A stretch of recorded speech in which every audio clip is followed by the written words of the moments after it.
payment sa Citi branded card na ngayon ay under Union Bank na. Paano nga ba babayaran? Gamit ang GCash application. Citi Personal Loan, paano nga din ba babayaran? Halina't samahan nyo ko sa bidyong to at pag-usapan natin yan.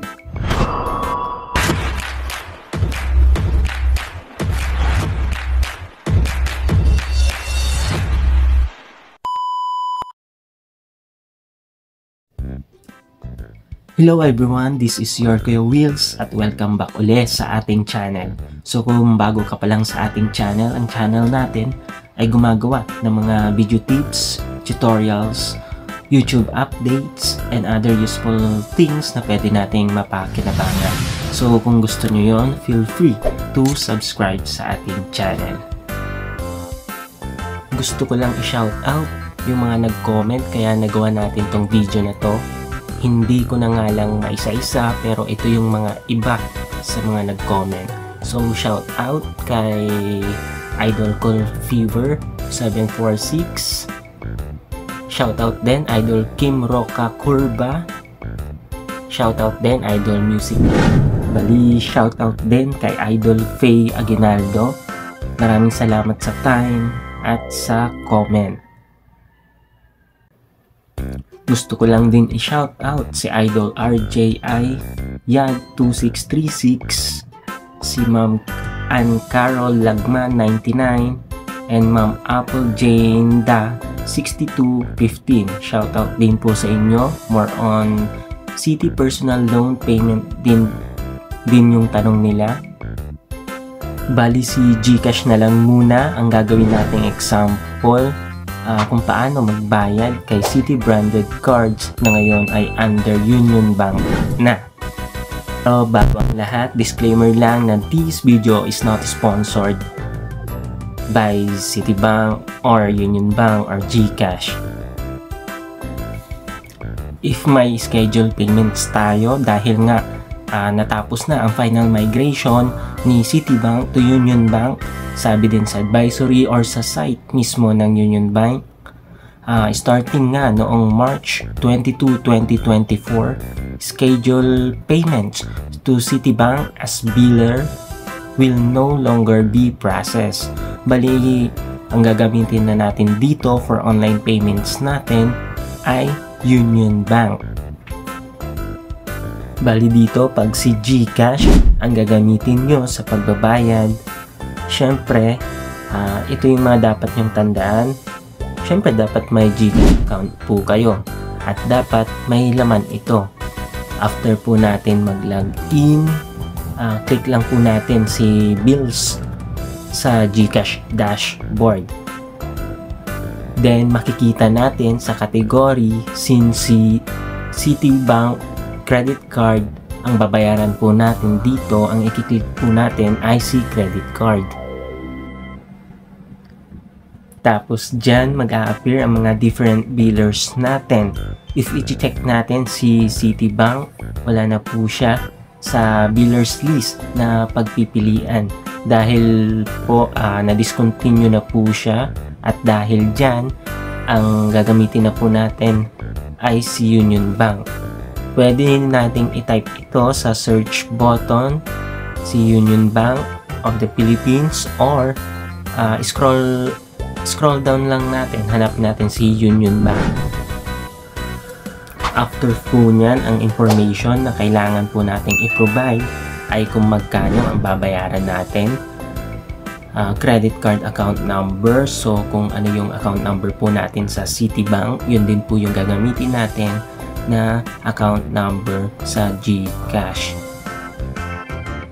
Bali yung credit card account number ay consist ng 16 numbers. Take note lang din na pag si GCash ang gagamitin natin, within 3 days bago ito ma-post, at pag magbabayad tayo dito, may charge po ito na 10 pesos. So take note po dyan. Okay mga idol, bali ito yung actual GCash natin at try natin mag-example actual sa inyo kung paano magbayad sa Citibank under Union Bank through GCash. So dito, pag nasa GCash dashboard po tayo, punta po tayo kay Bills. Pindutin po natin tong Bills. Pagkapindot po natin, hanapin po natin si credit cards. Tapos dito sa select billers, alam naman natin na wala na si Citibank, so ang pipiliin natin ay si Union Bank. So kahit i-search na lang natin si Union Bank. So click natin si Union Bank. Then dito, i-enter mo lang yung amount, credit card number, tsaka email. Optional naman yung email. So dito, mag-example tayo. 500. Tapos yung 16-digit card number natin. Tapos email.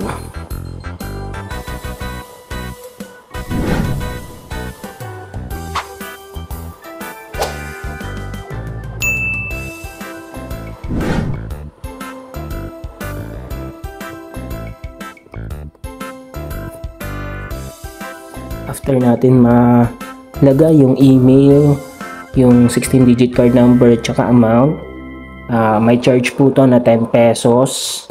At within 3 business days ang posting period po nito. So, take note po dyan.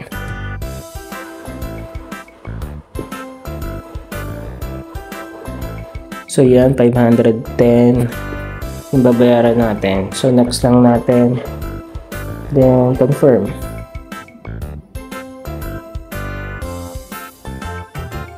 Yan na, confirmation, yung Bank of the Philippines. Payment receive. So yan, yun lang.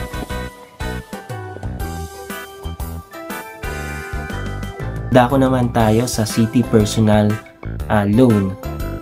Balikan lang natin yung advisory na sinabi dito na please use any of the following as biller name for your Citi branded credit cards and or Citi branded personal loan payments. Bali dito, gagamitin daw natin si Union Bank of the Philippines for payments of Citi branded personal loan through Union Bank. Please continue use Citibank as biller name until further notice. Bali kung gagamit kayo ng GCash, Maya, and any other banks for personal loan, malamang di mag-a-appear si Citibank as biller. Kasi nga, sabi dyan sa advisory, through Union Bank yung payment po natin. Una, so i-check natin si Union Bank app. Pumunta tayo sa Pay Bills at Select Billers.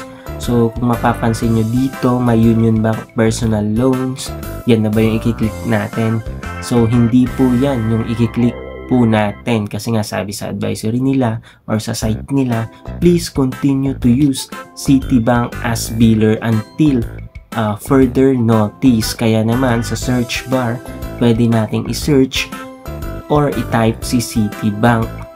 At yun na nga, nung tinype po natin sa search bar si Citibank, may lumabas po na Citibank Ready Credit or Personal Loan. Tapos pag click po natin yan, ang ilalagay po nating mga info ay yung ready credit card number. Then kung okay na, i-click lang po natin si submit.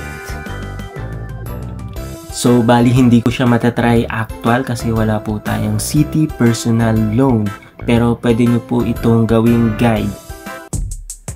Bali hanggang doon lang yung video natin. So kung nagustuhan mo itong video natin ngayon, wag mo naman akong kalimutang i-like, share mo na din, comment ka na din kung gusto mo magpa-shoutout. Kung may katanungan ka, just comment down below. At kung may request ka, just comment down below lang din. Kasi gagawa natin yan ng video hanggat kaya natin. So yun lang. Again, this is your Kuya Wheels. Thank you for watching. See you in my next video. Peace.